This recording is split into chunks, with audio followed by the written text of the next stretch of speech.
Bonsoir à tous. À la une de ce journal, aucun retrait de la CAN Cameroun 2019 n'est envisagé. Le président de la CAF a tenu à rassurer l'opinion publique nationale après une audience que lui a accordé le chef de l'État du Cameroun. Cependant, Ahmad Ahmad n'a pas manqué de mettre la pression sur les pouvoirs publics afin qu'ils mettent l'accent sur leur capacité, leur volonté d'organiser cette grande messe du football africain au Cameroun. Le SDF s'oppose à la création des centres de vote spéciaux dans les régions anglophones. Il redoute l'éventualité des fraudes massives électorales, mais aussi la non-participation de plusieurs électeurs dans les régions anglophones. Comment contrecarrer la fraude électorale? Un système de surveillance du vote vient d'être mis en place avec la contribution des candidats à l'élection présidentielle. On en parle dans ce journal.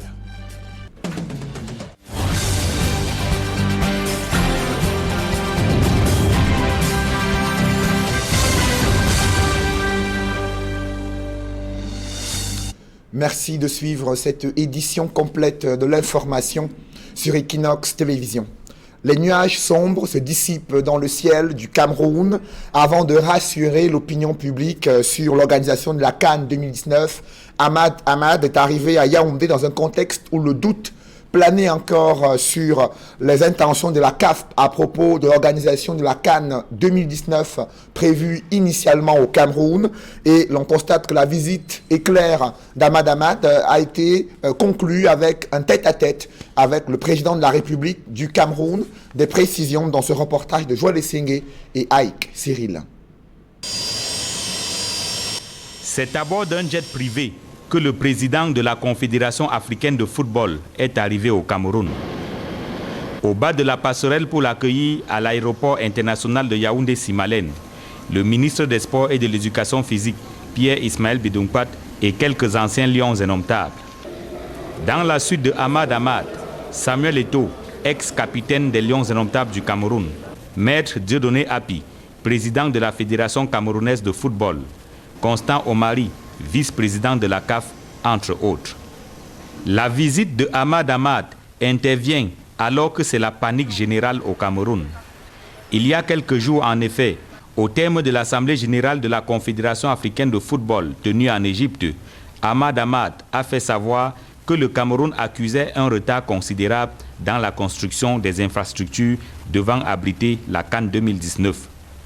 Le président de la CAF poursuivait en disant qu'une mission conjointe CAF-FIFA se rendrait au Cameroun au mois d'octobre courant et que le comité exécutif de la CAF allait se prononcer définitivement en novembre, alors même que les chantiers sont prévus pour s'achever plus tôt en décembre 2018. Toutes choses qui font croire que la décision de retirer l'organisation de la CAN 2019 au Cameroun est déjà prise et ne reste plus qu'à être rendue publique.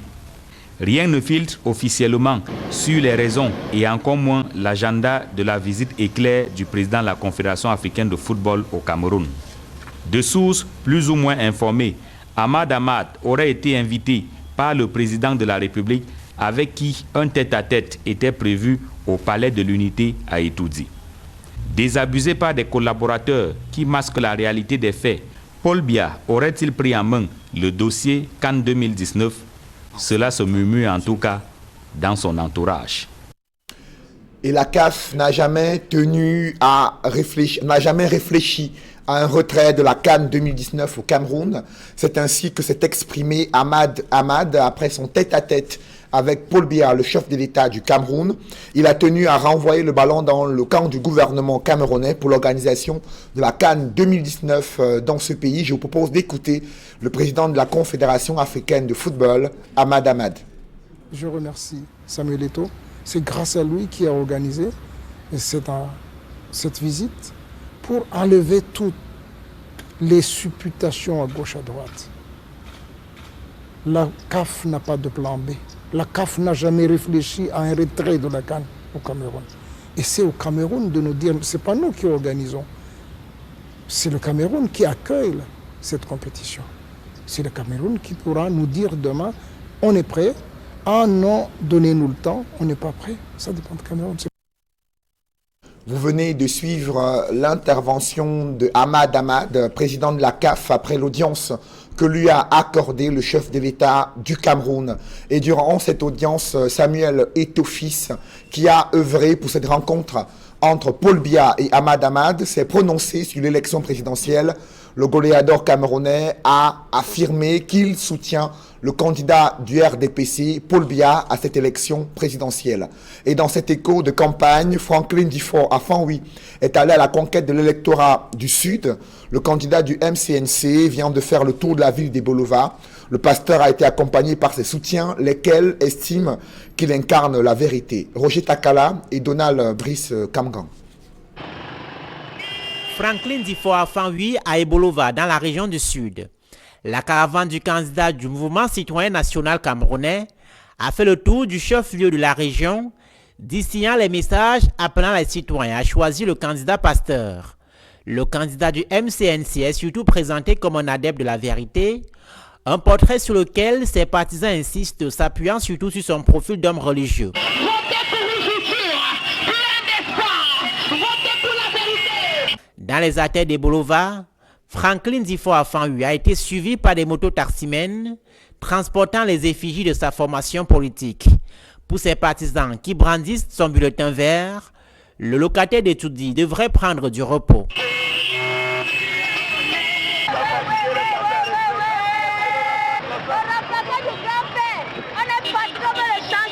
Mais à Ebolova, la compétition politique est clairement affichée, chaque partisan présentant son candidat comme le meilleur cheval pour le 7 octobre prochain. Toujours dans le sud, une effervescence populaire a été observée autour du candidat du parti Univers, Cabral Libi, qui a mobilisé des jeunes à Kribi, dans le département de l'Océan. Ils étaient nombreux venus écouter son discours de campagne à Kribi. Durant cette journée, le candidat du parti Univers, qui a promis à la jeunesse du Sud d'œuvrer pour trouver des emplois décents pour cette jeunesse qui réside dans la région du Sud. Dans le département du Mungo, ce sont les militants du RDPC et les responsables politiques qui se sont rencontrés afin d'élaborer des stratégies visant à permettre à leur candidat, le président sortant et candidat du RDPC à l'élection présidentielle, d'être celui qui sera victorieux le soir du 7 octobre 2018. Cyril Ndiemba et Carole Zoupet. C'est un accueil des plus chaleureux qui a été réservé à la commission départementale RDPC Mungo par les militants du comité de base RDPC de Kola-Songo. Dans cette localité située dans le Mungo, les militants de cette commission viennent apprécier le travail abattu par le comité RDPC de Kola-Songo en vue d'obtenir un maximum de voix en faveur de leur candidat Paul Biya le jour dit. Les membres RDPC de Kola confirment d'ores et déjà la victoire de leur champion. Pour l'élection présidentielle du 7 octobre 2018, nous rassurons un vote à 100% pour notre champion. Durant cet échange, ils n'ont cessé de vanter les mérites de l'actuel président de la République. On a même dit au lycée, ça qui fait demander, toujours dans le septennat de Paul Biya. Mané Botaï n'ont pas demandé, ils ont bien voté. On a donné le CS. On a demandé le CETIC, on nous a donné le lycée technique à Badi. Le rendez-vous est donc pris le 7 octobre prochain, date de l'élection présidentielle.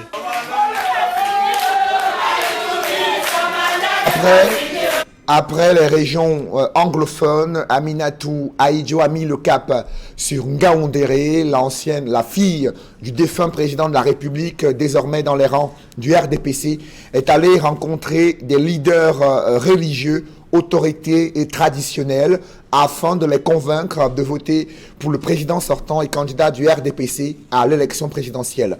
Jean-Blaise Noupayé et Julienne Berthe-Bissaille.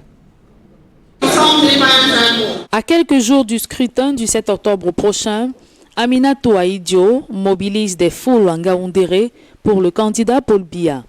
Après avoir parcouru les régions de l'Ouest et du Nord-Ouest, elle est venue porter aux populations du Septentrion le message de paix de son candidat. Le président Paul Biya, c'est une belle leçon de vie pour tout le Cameroun, combien de fois pour la Damawa. Voilà pourquoi je suis venue ici. Voilà pourquoi il m'envoie porter ce message pour dire qu'il est là, qu'il gouverne ce pays avec beaucoup de tact, avec beaucoup de patience. Et nous devons donc le suivre. Il a beaucoup de choses encore à faire pour les 7 années à venir. Et surtout dire aux populations de la Damawa, ce n'est pas l'âge, ce n'est pas la jeunesse qui garantit le programme d'un candidat. Cette rencontre qui marque le début de sa tournée dans le Septentrion était l'occasion pour elle de communier avec le Lamido, les hauts responsables du RDPC et les jeunes. Ceci dans une ambiance bon enfant. Dans la région de l'Adamawa, à Kéré Mouna, y est aussi pour battre campagne le candidat du FDS qui a mobilisé des populations à Menganga afin de les interpeller à la fois sur leurs conditions de vie, mais aussi de promettre d'améliorer leurs conditions de vie afin qu'ils puissent être des populations qui vivent dans des conditions acceptables. Ce sont les propos d'Akere Mouna, accompagnés pour la circonstance de ces différents soutiens, parmi lesquels l'artiste Longuet qui a mobilisé également les jeunes et les convaincre de voter à Keremouna le 7 octobre 2018. Et parlons de Maurice Kamto, attendu à Bafoussam, où des milliers de personnes se sont mobilisées dans la capitale régionale de l'Ouest afin d'écouter le discours de campagne du candidat du MRC à l'élection présidentielle.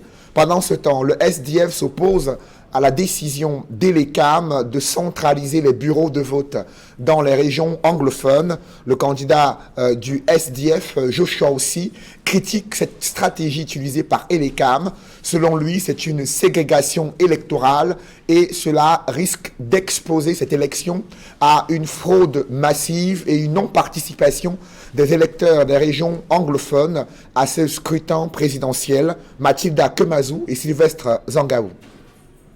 Dans la région du Nord-Ouest, plusieurs électeurs ne pourront pas voter le 7 octobre prochain dans les circonscriptions électorales où ils sont inscrits. Et l'ECAM a décidé de délocaliser plusieurs centres de vote à cause de la situation sécuritaire qui prévaut dans cette région. Une décision que désapprouve le SDF. Lorsque les électeurs s'inscrivent, au jour de l'inscription, très souvent on leur demande où est-ce qu'ils vivent, où est-ce qu'ils souhaiteraient voter. Alors ils indiquent un lieu qui est en accord avec leur résidence pour s'éviter des distances exceptionnelles le jour de l'élection.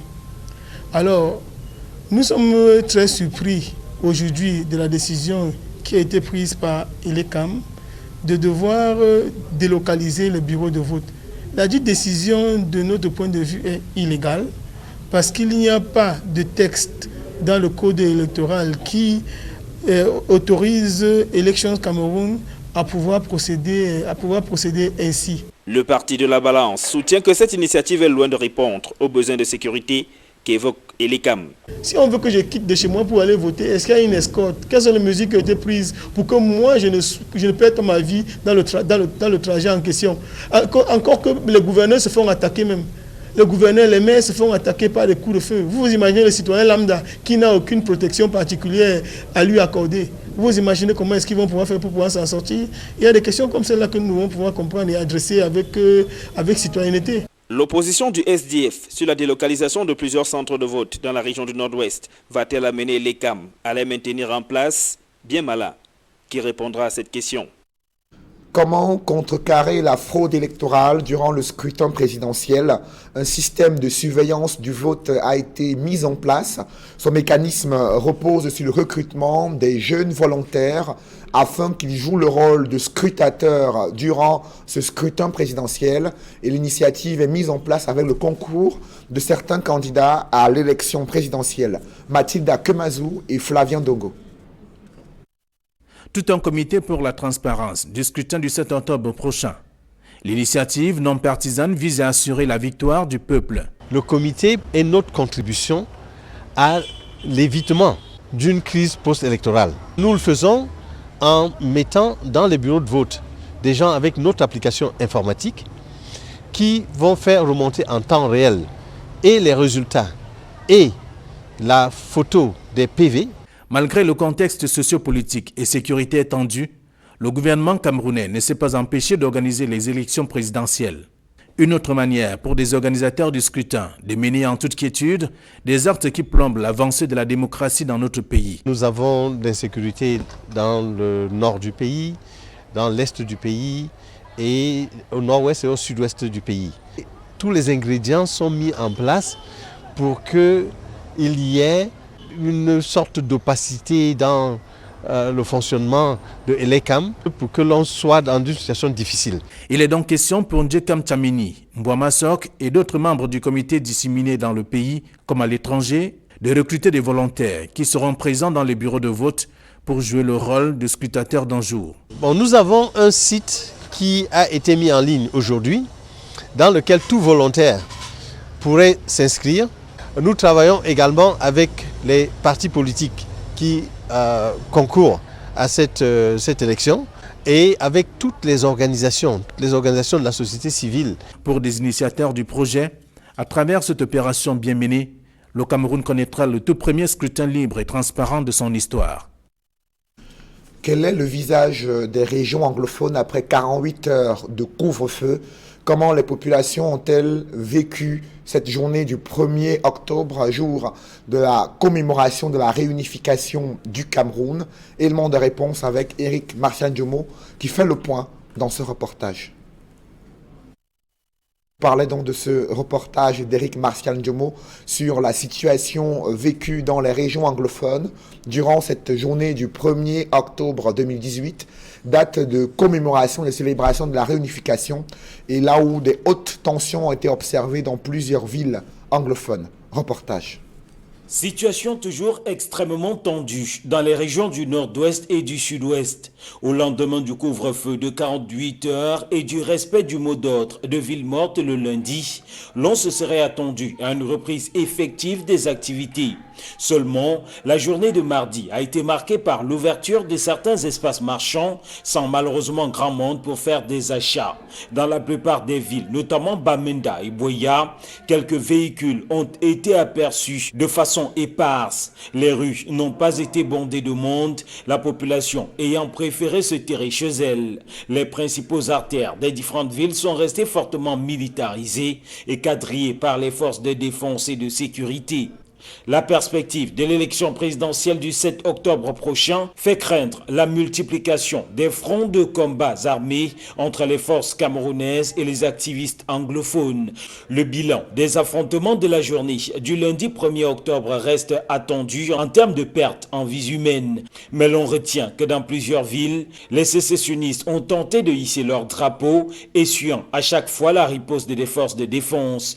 Pour le scrutin du 7 octobre prochain, l'ECAM a choisi de délocaliser les bureaux de vote de ces deux régions pour éviter les affrontements armés, mais surtout permettre aux électeurs d'accomplir sereinement leurs devoirs citoyens. Ici, le théâtre de la crise anglophone, des soldats camerounais ont été récompensés pour leur bravoure et leur engagement pour protéger les populations. 3 soldats qui ont vu leurs efforts, leur discipline et leur engagement être récompensés lors d'une cérémonie de remise des épaulettes qui s'est déroulée en présence des officiers supérieurs de l'armée camerounaise, Stella Mbou et Julingue Nyongde. Cérémonie militaire interdite aux personnes civiles en raison des villes mortes à Bamenda, dans la région du nord-ouest, pour ces valeureux soldats qui reçoivent des épaulettes.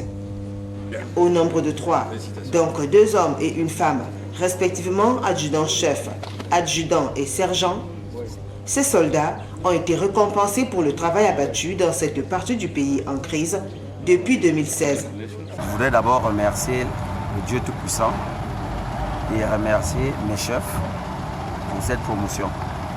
Nous savons que les temps que nous passons dans la région du Nord-Ouest ne sont pas faciles, mais par la grâce de Dieu, par l'effort du galon, ça nous encourage de combattre et de vaincre jusqu'à la mort. L'événement qui s'est tenu sous haute sécurité était présidé par le général Aga Robinson, commandant de la 5e région militaire interarmée. Ce dernier leur a prescrit un travail acharné, plus d'abnégation, discipline et respect de la hiérarchie.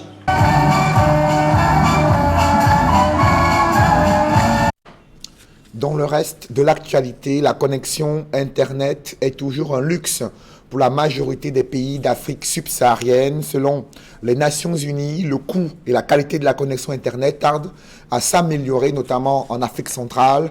Quelles en sont les causes et les conséquences? Éléments de réponse avec Innocent Abega et Xavier Foka.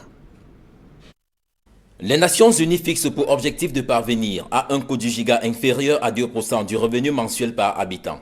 Sur le continent africain, il est encore de 8,8%. En termes de coût, alors qu'au sein de l'Union européenne, le giga s'élève à 2296 francs CFA, il est de près de 4000 francs CFA en Afrique subsaharienne, avec des tarifs encore plus élevés au sein de la zone CEMA. Ajoute à ce problème de coût, la faible couverture en réseau. C'est un besoin urgent de connecter les populations. Une étude a permis de constater que la baisse du coût du giga tarde à se matérialiser sur le continent africain. Elle n'a été que de 0,52 points en 2017. Selon la même étude, la lenteur de la baisse du coût d'Internet en Afrique est due à plusieurs facteurs. En bonne place, la multiplication des taxes sur les communications par Internet ces derniers mois dans plusieurs pays. Des données de cette étude démontrent que plus la concurrence est élevée dans le secteur de la communication, moins le coût est important. Il faut qu'on libère le potentiel des entreprises camerounaises. Il faut qu'on libère le potentiel des services publics camerounais. Et comment cela se fait? Concrètement, c'est en allant où les populations sont isolées, c'est en allant où les réseaux de communications existants n'arrivent pas. Je pense à la fibre optique, je pense à la téléphonie mobile. Un autre facteur est celui de la qualité des infrastructures utilisées dans le domaine de la communication. Pendant longtemps, quand il pleuvait et que les gens utilisaient le satellite, il y a perturbation. Dès qu'il y a un vent, vous n'avez plus d'image. C'est fort de ce constat et pour résoudre ces problèmes que des spécialistes de la communication proposent d'améliorer la qualité en fourniture de connexion. Avec la CAA qui a été lancée aujourd'hui au Cameroun, quand il pleut, vous avez toujours la connectivité. Il y a beaucoup d'intelligence embarquée sur cette technologie qui vous fournit une stabilité, une disponibilité de la connexion. Donc du coup, même quand il pleut, vous êtes connecté. Les retombées de cette amélioration sont attendues par les populations qui n'ont que trop souffert de la qualité et du coût de la connexion.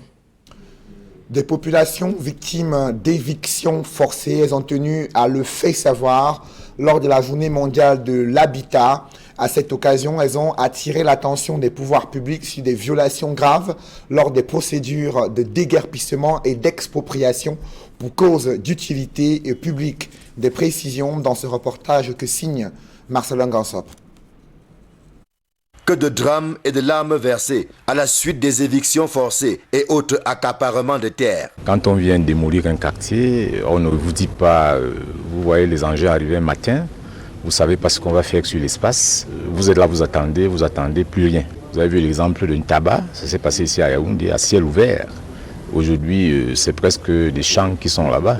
Vous avez vu à la Carrière, par exemple, à Itetak, ou alors pour prendre le cas de Mokolo même qui est un quartier, n'est-ce pas, on dit qui ne répond pas aux normes. Dernièrement, on était à Douala, il y a là où on a conçu l'université de Douala, les gens ont été détruits là, ça fait 20 ans, il y a des lois mais qui ne sont pas respectées. Un état des lieux préoccupant, dressé à l'occasion de la 32e journée mondiale de l'habitat. La célébration sert de prétexte au lancement de la campagne Zéro Éviction à travers une pétition contre les déguerpissements, l'accaparement de terres et le détournement des logements sociaux. Aujourd'hui, on a un numéro vert, le 8505. Tout le monde peut appeler. Ça veut dire qu'en cas de détresse, si on vient mettre les croix, on peut déjà appeler pour que quelque chose commence à être fait. Aujourd'hui, on n'appelle pas les gens à prendre les machettes, mais à dire qu'il faut que la loi soit respectée parce qu'on ne respecte pas la loi. Les acteurs de la société civile lancent un appel à la mobilisation de tous contre le vol de propriété et pour le logement social, convaincus que les mauvaises habitudes et pratiques peuvent disparaître au profit d'une nouvelle donne. Déjà la prise en compte, c'est-à-dire que l'écoute par les institutions est un résultat. Le fait par exemple que les victimes de Maga qui ont été réinstallées, nous les avons accompagnés et je crois qu'il y a une oreille attentive aujourd'hui des pouvoirs publics. C'est déjà quelque chose. Maintenant aussi le fait que nous soyons impliqués dans les cadres de concertation, le fait que les pouvoirs publics citent de plus en plus l'espace vital.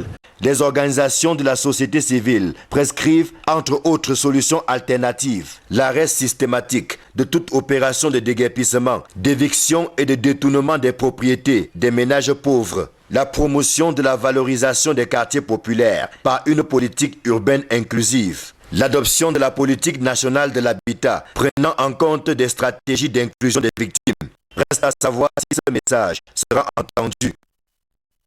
Des grands maîtres chocolatiers venus qui soutiennent les jeunes cacaoculteurs du Cameroun avec l'initiative qui a été lancée par le CICC visant à améliorer les conditions de production du cacao au Cameroun. On voit tout cela dans ce reportage de Marcelin Gansop.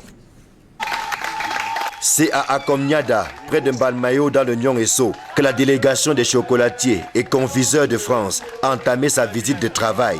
Ici se déploie une coopérative qui compte 62 cacaoculteurs, dont une quinzaine de filles déterminées plus que jamais à percer dans la filière et à devenir de véritables entrepreneurs agricoles. Quand j'étais à Yaoundé, je suis venue qui avait un projet de New Generation et ma pauvre mère qui a 76 ans, elle m'a dit voilà ma fille, est-ce que tu peux accepter d'entrer dans ce programme? J'ai accepté volontairement et j'ai vu mes grands frères, ils m'ont donné une parcelle de 3 hectares. New Generation nous a tout donné gratuitement. Bon, j'ai commencé en 2015, bon, c'était juste tout petit comme ça. Et maintenant, c'est déjà grand. Je suis tellement fière chaque fois que je passe pour aller au Carrefour. Quand je regarde le champ, je me pose les questions si c'est franchement mon champ. Une visite des plantations permet aux chocolatiers français de toucher du doigt les réalisations du programme New Generation, impulsé par le Conseil interprofessionnel du cacao et du café. Il n'y a pas de doute. Ici à Akomniada, la relève est assurée par une jeunesse qui est consciente des enjeux. Très attendue, la construction du centre d'excellence de traitement post-récolte du cacao. Le terrain dédié à ce projet a d'ailleurs été présenté aux partenaires français. C'est quasiment le même engouement qui anime les jeunes du programme New Generation de la société coopérative des producteurs de cacao du Nyong-Ekele. C'est à Boum-Niebel que les 122 membres de cette coopérative ont échangé avec la délégation française. Jeune productrice que je suis, ça me donne une fierté. Nous savons que demain ou après-demain, nous serons les entrepreneurs pour faire le cacao de bonne qualité pour livrer aux chocolatiers. Et nous-mêmes d'être nous-mêmes les chocolatiers. Cette coopérative a la chance d'avoir été dotée de 2 centres d'excellence de traitement post-récolte du cacao. Un à Simaniaï et l'autre à Mintaba. Les chocolatiers sont très exigeants et nous demandons donc aux jeunes et aux autres producteurs de se mettre au respect des protocoles de qualité de manière à garantir à ces chocolatiers la permanence de la fourniture de ce cacao de qualité. Nous disons merci au CICC qui a bien voulu nous mettre en contact avec ces chocolatiers et maintenant la balle est dans notre camp. À ces jeunes comme à ceux d'Akomniada, la délégation des chocolatiers et confiseurs de France tient le même discours, celui de la nécessité de persévérer dans la production d'un cacao d'excellence, tant demandé sur le marché international. Ça fait 30 ans que je suis dans le chocolat. Je voyage à peu près 6 à 7 fois par an dans des pays producteurs et je le paye beaucoup plus cher que le cours du cacao. Parce que ce qui est rare est cher, ce qui est rare est bon. Et donc, c'est ce qu'il faut faire ici au Cameroun, en faisant un cacao de qualité pour qu'on fasse le meilleur chocolat au monde. Avec une production estimée à 5 tonnes à Akomniada et une quinzaine dans le Nyong-Ekele, il y a de quoi se réjouir. Surtout que les 2 coopératives New Generation promettent une extension des superficies cultivées et un doublement annuel de la production. Que d'heureuses perspectives. Mesdames, messieurs, c'est la fin de ce journal. Merci de l'avoir suivi. Je vous laisse en bonne compagnie avec Serge Alain Otto et ses invités pour le débrief du journal sur le plateau d'Equinox Soir. Serge Alain. Voilà, Ahmad Ahmad, le président de la Confédération africaine de football, était ce jour au Palais de l'Unité à Yaoundé. Pour lui, il n'a jamais été question pour la CAF de retirer l'organisation de la CAN 2019 au Cameroun. Ensuite, on va parler un peu de ce soutien de Samuel Eto'o à Paul Biya. Bonne soirée à vous, Cédric. Bonne soirée à vous, Serge Alain. Rendez-vous demain. Rendez-vous demain, 20h.